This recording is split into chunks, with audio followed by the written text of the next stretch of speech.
Shevgaon police station येथे 112 वर खोटा कॉल करून त्रास देणाऱ्या युवकावर गुन्हा दाखल। शेवगाव दिनांक 30 शेवगाव पोलीस स्टेशन येथे 112 वर आपत्कालीन सेवेला खोटी माहिती देऊन पोलिसांना त्रास दिल्याप्रकरणी एका युवकाविरोधात गुन्हा दाखल करण्यात आला आहे। याबाबत पोलीस कॉन्स्टेबल राहुल शिवाजी अडरे यांनी फिर्याद दिली आहे।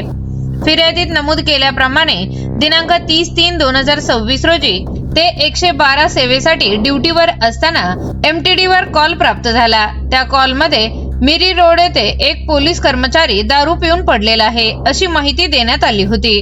मात्र कॉल करणारा व्यक्ती स्पष्ट माहिती देत नव्हता। त्यानुसार पोलीस कॉन्स्टेबल राहुल अडरे आणि पोलीस कॉन्स्टेबल संतोष अंधारे यांनी तत्काळ मिरी रोड परिसरात जाऊन चौकशी केली। त्यावेळी संबंधित कॉलरशी संपर्क साधला असता त्याने आपले नाव संतोष जाधव असे सांगितले। त्याला विचारणा केली असता त्याने नितीन शशिकांत मोहिते यांनी माझा मोबाईल घेऊन कोणाला तरी फोन केला असे सांगितले। पोलिसांनी घटनास्थळी जाऊन खात्री केली असता दिलेली माहिती चुकीची असल्याचे स्पष्ट झाले।